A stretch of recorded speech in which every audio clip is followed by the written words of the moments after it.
them, and I know Faika's story. And Faika, thank you for joining me today to share your story. Thank you for inviting me. I'd love to share my story with you. Of course, Faika. So let's get into it. Let's start. Faika, sure. Tell us about your story, your life, whatever you want to share with us.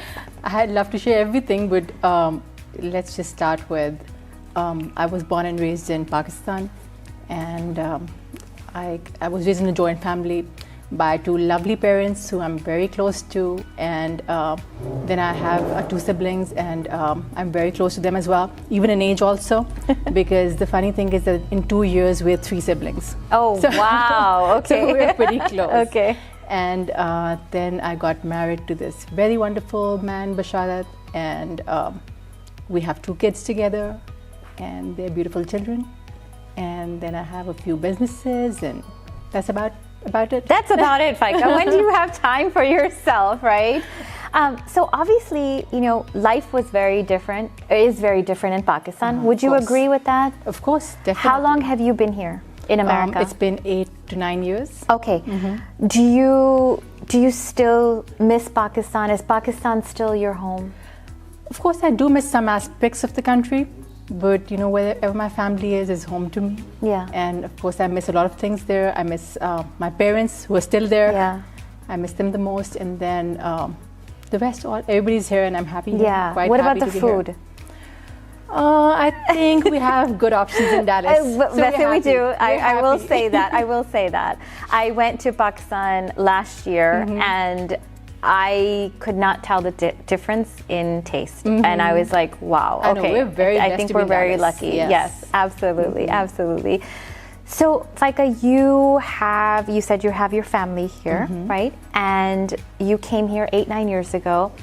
I met you when you had your clothing business. You're right. I remember that, and I even remember the heart shirt that I sold you. Yes, that's right. That. Oh my goodness, yes, it was right. It was before Valentine's Day, but I remember that shirt. I still have that shirt. It looked really good on you. Thank you. Thank you. So, how did you get into clothing? And it was actually just we had recently moved to the States back then. Okay. And we moved because my son got diagnosed with autism. Okay. That's why we made a decision to move, and within like 2 or 3 weeks we wrapped up everything that we had there. Okay. And we made this move for, it was like an emergency kind of a move. Okay. Okay. And when I came here, we were still figuring out what to do, and of course the passion for fashion in me was like, oh my God, where do I find nice clothes? Yeah. And then my husband was like, why don't you just open your own boutique? Yeah. So I'm like, okay, that's a good thing. Yeah. And then I spoke to the designers that I was already in contact with back home. Yeah. So I told them maybe we could, do a multi-brand boutique here. Yeah. And that's how Eastern Lounge, the name of my boutique, Right, that came up. Yeah, it was such good quality clothing. And that was my main goal, like to get quality clothing. And Sadaf, my main thing was that if something is in Pakistan, if something comes up in Pakistan, it has to be here at the same time. Yeah. So for that, even I had to go like 2 times. In 2 months, I would go. Oh wow! I would like a new collection has launched. I have to go and get it. Yeah, yeah. So. Oh, that's amazing. That's amazing. No, and thank you for providing that service. And now I think with online, it's very easy. Right. Within a few days you can have those clothes at your doorstep. And that wasn't here. That wasn't there before. Yeah. So the reason for my closing the store was also one of the reasons was this, that now everything is easily available. You can easily get it online. So I felt that there was no need for that anymore. True. That's true. Absolutely. You mentioned something. You mentioned your son and how he was diagnosed with autism, and in an emergency you moved here. Can you talk about that? Of course.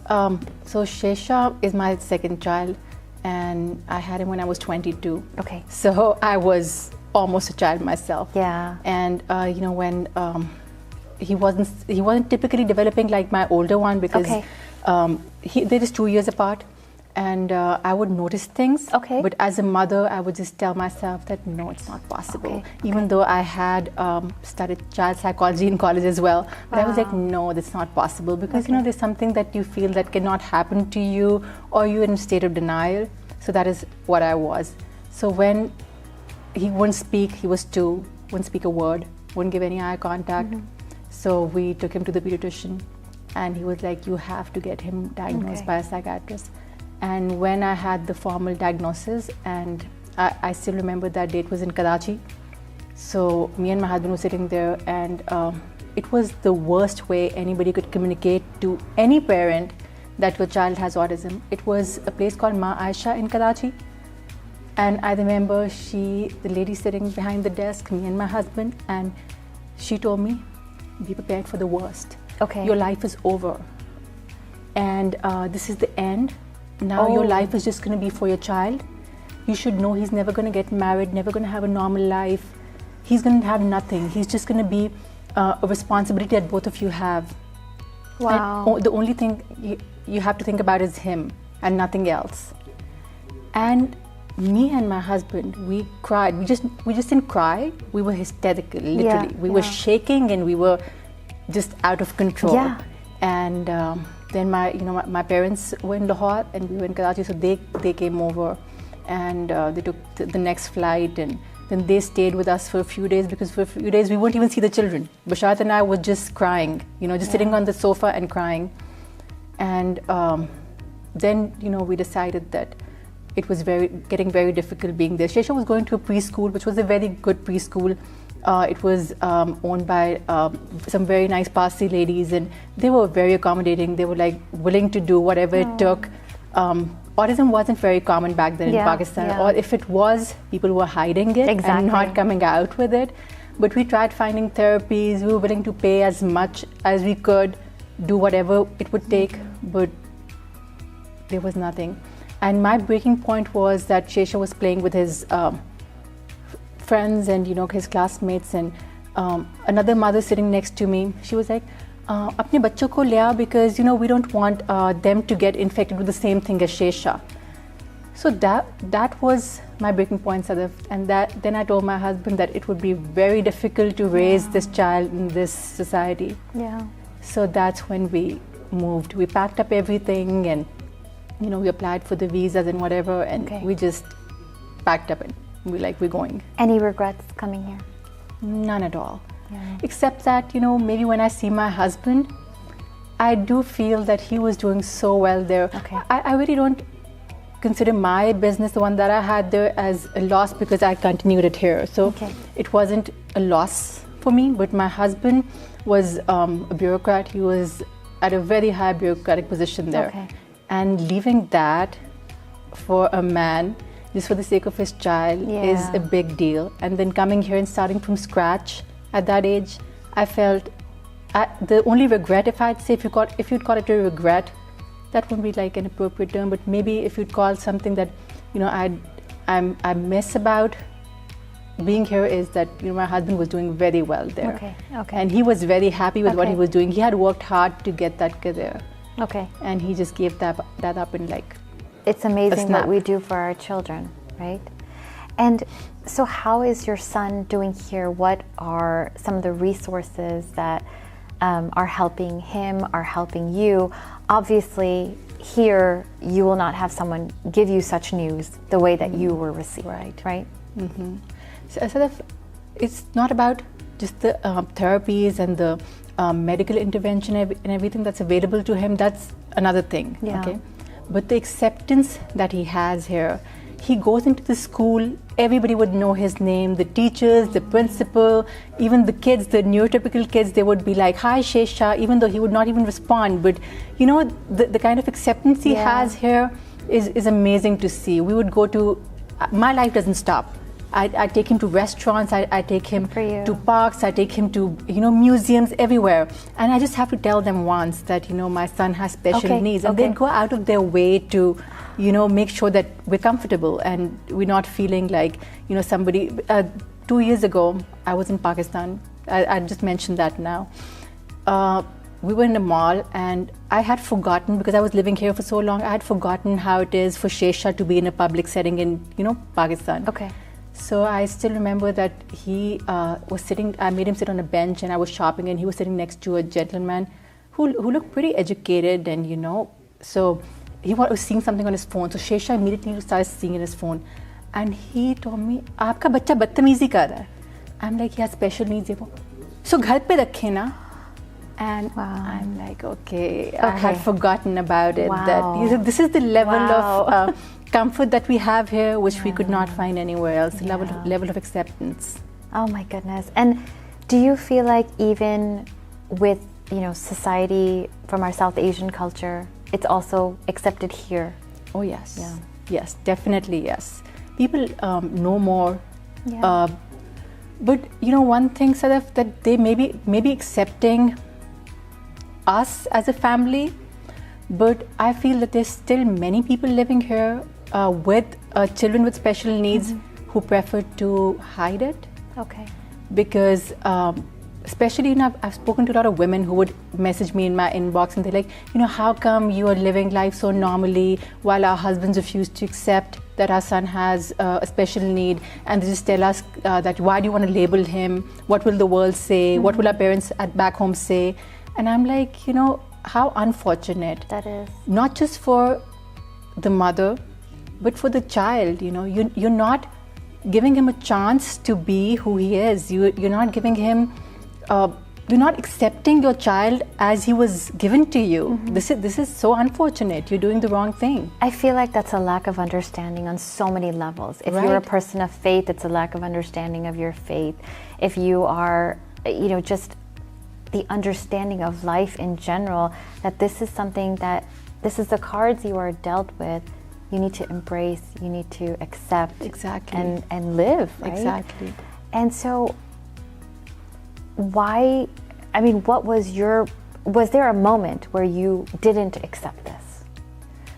That's what I told you about. Like in the beginning, I could see the signs, but then when I got the diagnosis, when I came over it, and I'm like, it's me fighting for my child and his rights. Okay. He is a citizen of this world, just like me. So what if he has special needs? So what if he needs things differently than I do? So if his learning ability is different than everybody else's? He is a human being and he was born into the world and he has an equal right to everything that everybody else does. Yeah. So I had to step up for my child, and I'm blessed to have a husband stand by me in every step of the way, and sometimes even hold my hand when I'm falling down in it. He would just pick me up and say that, we're in this together, and I'm so blessed. Yeah. What about family support, aside from your husband? You mentioned you had a big network here, but your parents are still in Pakistan.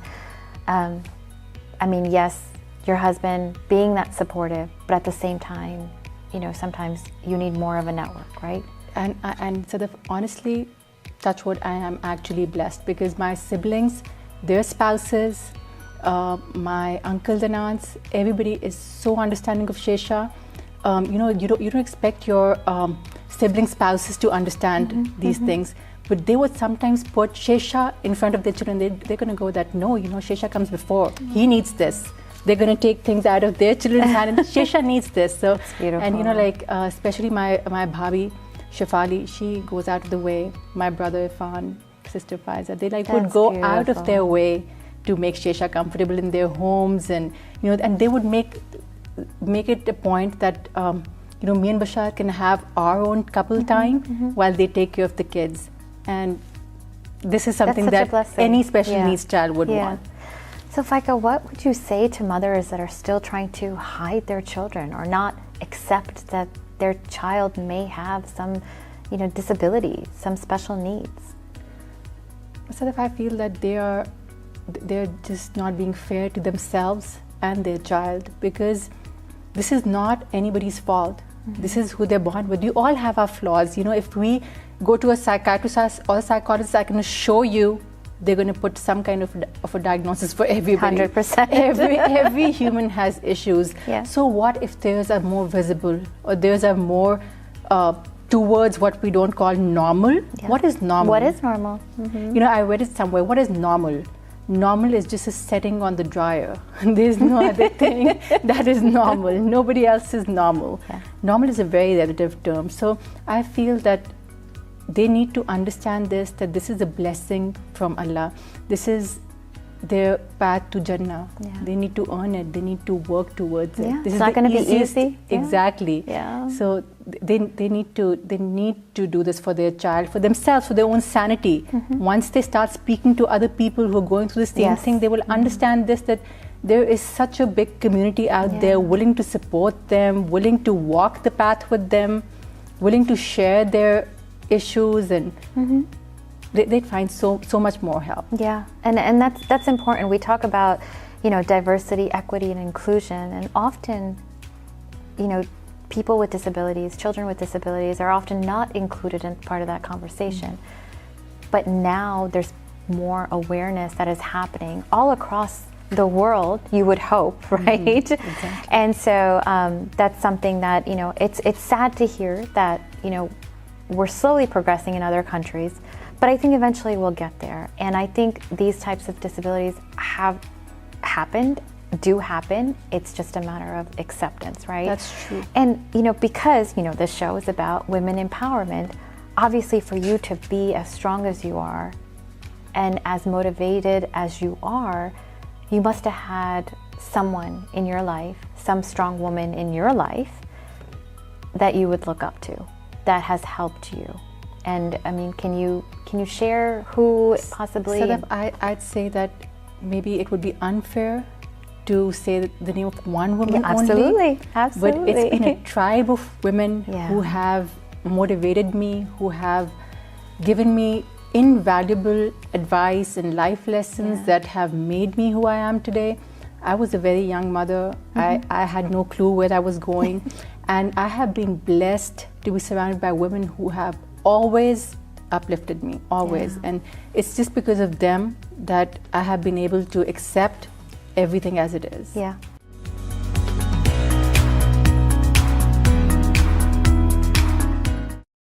What did you do with the money you saved on electricity by switching to Discount Power? I took all my friends out to dinner. I paid off all my credit cards.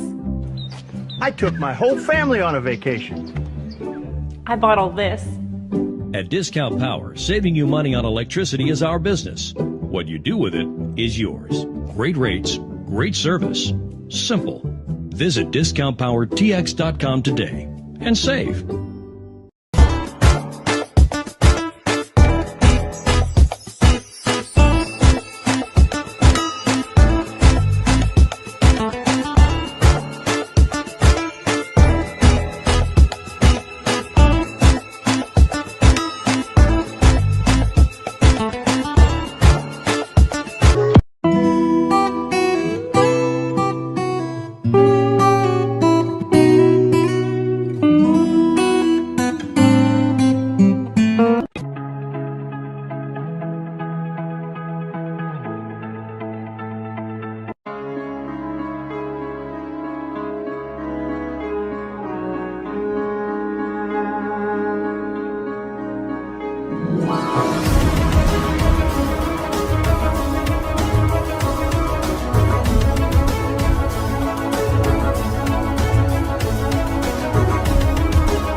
Hi, I'm Dr. Sonia Reddy. We're a full-service practice focused on dental implants, cosmetic veneers, sleep apnea, and braces. If you're embarrassed with your smile or have chipped, cracked teeth, call our office for your free consultation. I'll personally take care of you.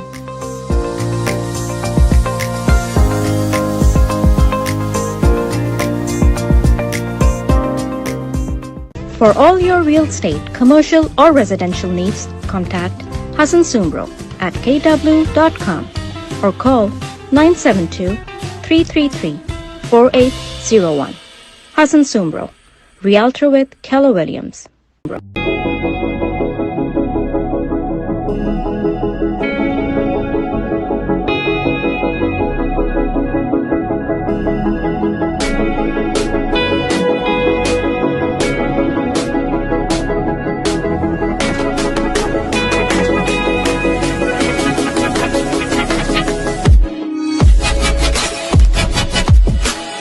Glow and Grow with Cheese, a digital recreational platform for homemakers. Follow Glow and Grow on Facebook, Instagram, and YouTube because we all could use a little reminder of how awesome we are. Marine Mill Supply deals in casters and wheels since last 52 years. For more information, contact 9232431374, 9232421821, or you can visit our website www.mmscasters.com.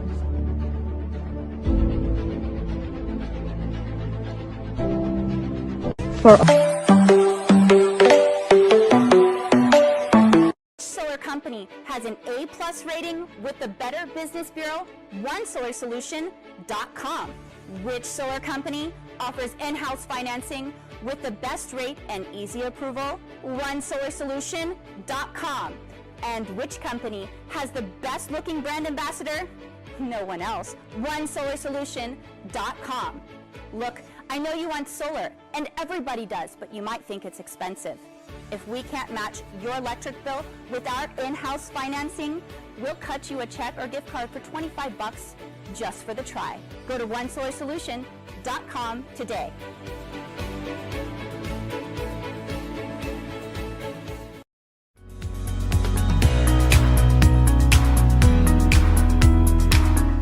Welcome back. This is Fire Within Her. I am your host, Sadaf Haq, and today we are with Faika Basharat. Thank you again, Faika.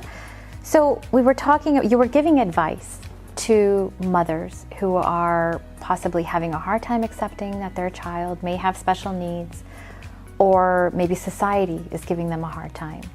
So you were sharing advice for them. I feel, Sadaf, that the first thing is that they need to understand what they're doing is a disservice to themselves, their child, and their family. If they're not going to understand the child, if a mother is not going to accept the child for who they are, who else would? And especially living, when you're living here in America, then you have the right to move away from those people who would talk anything negative about your family. You cannot change family. You can change the people around you, right? You know, when we moved here, and initially I felt that I was very shy taking Shesha to people. So I spoke to his therapist. I'm like, what do I do? We're not making any friends anymore. We had such an active social life back in Karachi. What do we do now? And she was like, first, you as a couple, meet people. Then decide who you want to introduce to your family. That's okay. So this is, take it step by step. Don't just, don't put every package of yours in front of people immediately. So take it slow. First accept that your child has special needs. Be the special needs parent. It's okay. It's a label. Take it. Take it with pride. It's okay. Everybody's different. Everybody has their own problems, their own scars that they're hiding. Absolutely. Don't hide this. This is your child. This is about your child. I know. That's so beautiful to hear that. Well, it took a long time to understand this. Yeah. And so you said you took him back to Pakistan 2 years ago? Yeah, because my husband's leave was expiring. So we were hoping that, in case things have changed, we could probably make the move back for his sake.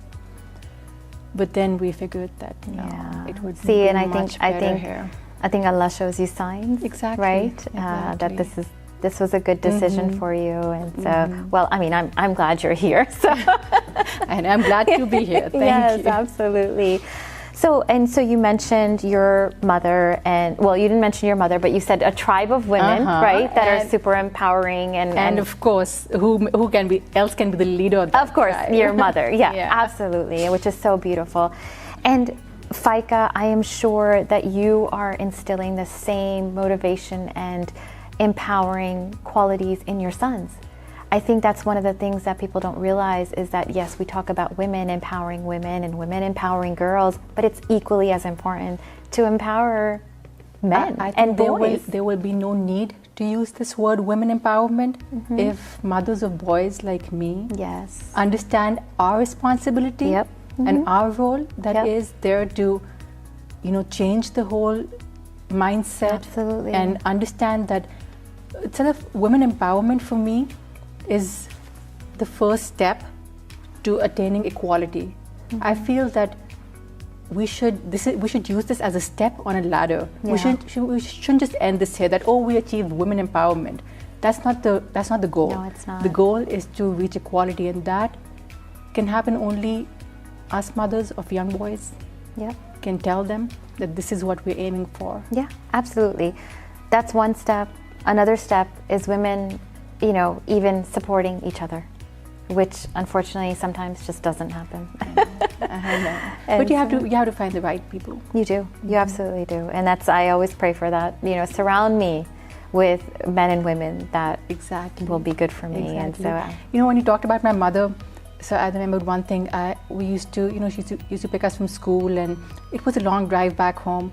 So I used to ask her, "Mama, मैं क्या बनूं? What should I become when I grow up?" So every time she would answer, "Beta insan." And I used to think that she's being sarcastic, that maybe I'm naughty and she's telling me to be an insan. But then when I grew up, I realized that those were such deep words, because the first thing you have to strive to be is a human. Yeah, that's true. Before being women, before being mothers, daughters, sisters, wives, we need to be human first. Absolutely. And I think that's amazing advice that your mother gave you. Would you pass that on to the viewers that are watching us? Of course. That's I think the first thing. You need to be a human first to understand that everybody else around you is also one. Everybody has their own battles. Everybody's going through something that you don't know about. So don't judge. Just be in their position first. Just try to understand that we're all human. We have our own flaws. We have our own shortcomings. We come as a package. Don't judge. Absolutely, Faika. I 110% agree with you. Real quick before we end, can you share about your business, your baskets that you made? Oh, sure.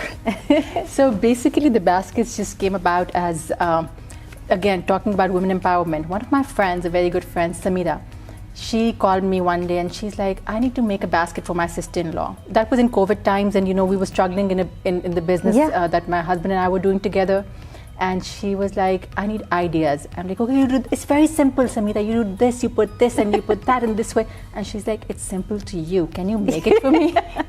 I'm like, "Okay." And I asked my husband, I'm like, "She wants me to make it for her, like take money for it. So do you think I should?" He's like, "If she's asking you, why not, And that's how it started. Oh, wonderful. I didn't realize it was born just this year. Because we were struggling to, I was with my husband in his lab. Yeah. And since there were no patients, so there were not enough samples. It was a tough time. Yeah, so absolutely. Yeah, that came about. Oh, wonderful. I mean, I know I've utilized your business, your services, and yes, literally, in 24 hours, I had, a gift for one of my friends. So thank you for that. And what is the name of the business for those that are watching? It's Red Riding Hood Gift Baskets. Okay. And I make custom gift baskets in your budget. You give me a budget. You tell me about the occasion. You tell me about who the recipient is. And I will try to make a gift basket that they're going to love. Yeah, very simple. Trust me, it was wonderful. So. And I brought that up because you are so busy, but yet even during that time, you're a businesswoman, You're a mother, you're a wife, you're a sister, daughter. You know, I mean, all the many roles that you hold. When I got married to Bashar, I told him one thing. It was an arranged marriage, so it was very difficult getting my thing across to him initially, but we made it. So I told him one thing. I'm like, can I just say something? And he's like, yeah. I'm like, I'm a daughter also, and a sister, and a friend, and a very good one at that. And there's certain hobbies that I have. So will I only have to be your wife, or can I just switch my hats? Yeah, exactly. And he's like, of course, you know, and he never stopped me. Yeah. He just was always like, if I'd go that, okay, I want to go see my parents in Pakistan. He's like, okay, I'll keep the kids. Go ahead. Go be the daughter you want to be. Go be the sister you want to be. Exactly. If your sister-in-law, sister is giving birth, you want to be with them, go ahead, spend 3 days with them. I don't care. Yeah, and for him to accept your many roles is beautiful and empowering. It is, right? Of course it is. Exactly.